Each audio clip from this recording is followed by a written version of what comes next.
Well, goddamn, I had no idea that the federal government, yours and my tax dollars, the conglomerate body of spy organizations and bullshit uh, bureaucracies, that they're in the business of bonding out large scale white collar criminals. And because they just did that for Sam Bankman Fried. And let me explain why. So we got right in front of you on the screen an article from a publication that's very good friends with old Sam Bankman-Fried. It says, how did Sam Bankman-Fried make his $250 million bail?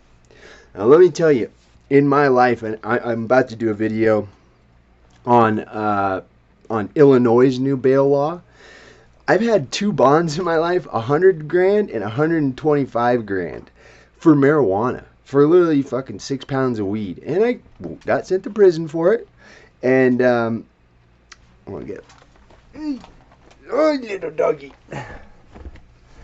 She's got a little staircase you can get up where she wants to go. But yeah, so I've had some massive bail and had to sit in jail because, you know, no, I didn't have any fucking family I was going to put up that kind of money. And in my pocket when I had the 75 grand. So 75 grand and 100 grand. Sorry, I misspoke. Yeah, I had like maybe $1,900 in cash and that went on my books. They were thinking about taking that as a fine. So like, what the fuck? So it says, though Mr. Bankman-Fried was not required to pay the $250 million, the large amount of the bond in this high-profile case has raised questions about the federal bail process. It says the release this week of Sam Bankman-Fried, the disgraced cryptocurrency executive, from federal custody on $250 million bond, has raised questions about the federal bail process and why such a high-profile defendant was allowed to go free. So it says Sam Bankman-Fried's parents signed their piece of property, their Palo Alto home, up. That's not worth $250 million. And let me just say, what happens if he doesn't show up to court? Say if he just goes on the lam.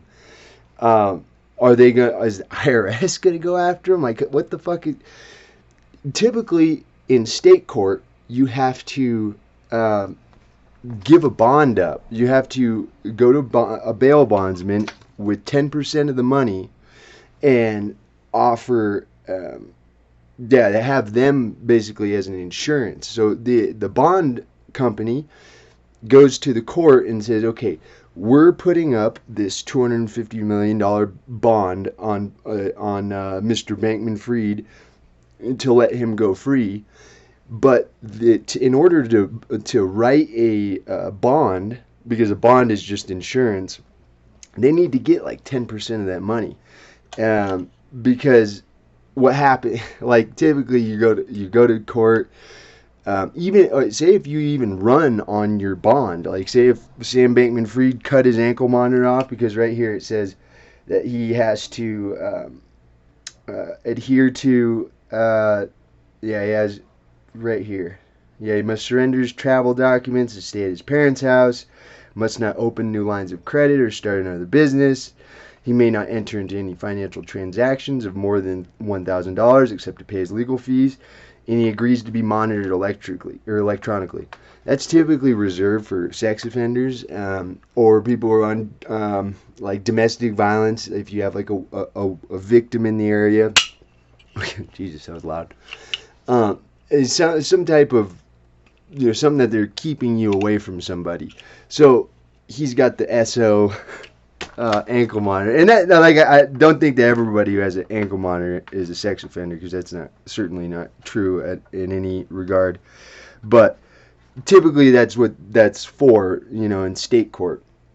But so the government, and why I'm bringing this up is he's got all these victims. Tom Brady, apparently he took basically $500 million or $600 million from Tom Brady. The government is supposed to get that bail money, that $250 million, so they can use that as restitution. So the federal government, in one of the first and best opportunities to remit or take back or repossess some of this money that He's ripped people off. No, we're good. We'll trust you on $250 million. We'll take the deed to your house. The deed to your house in Palo Alto. See, and the reason why I think the federal government is being so lenient is because if he had a $250 million bond and he were to pony up the $250 million, he'd have to prove the source of that $250 million. You can't, like, and that's where a bail bondsman usually comes in, is that a bail bondsman isn't going to require you to, give proof of wherever the hell you got the money from. And that's one of the added benefits of having a bail bondsman. In Illinois, they did not have bail bondsman, which is kind of crazy because Colorado, most states have bail bondsmen, which is just, like I said, it's just insurance.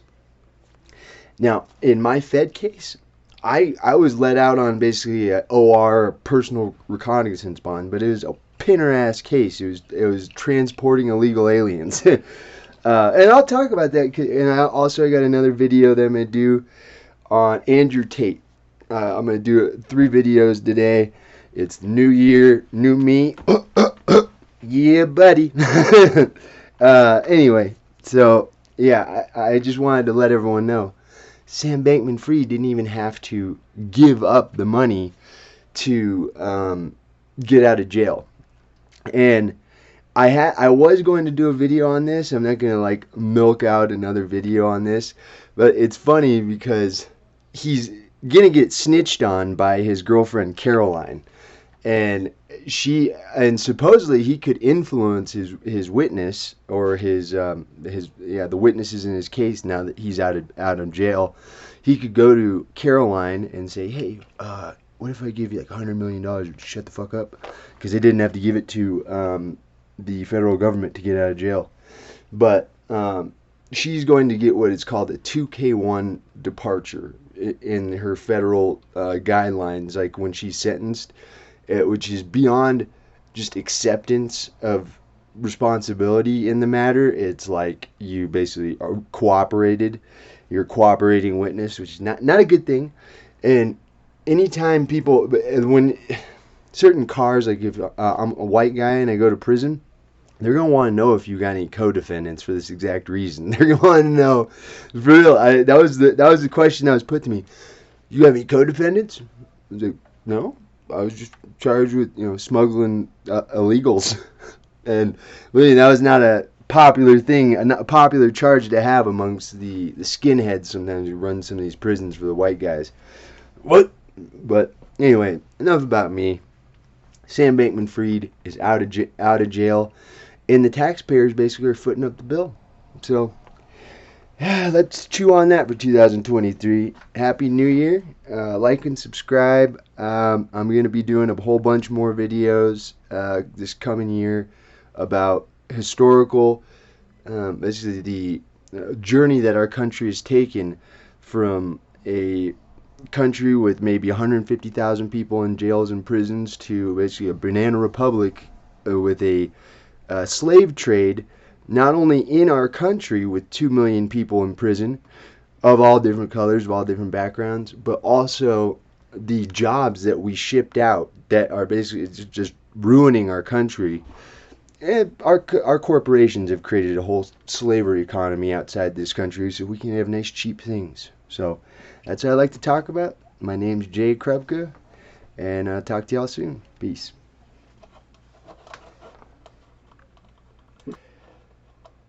That because I did not want to give the prison officials the satisfaction. According to an unclassified summary of the March Intelligence Assessment, the 2 most lethal elements of the domestic violence extremist threat are racially. But they key in a locker, so.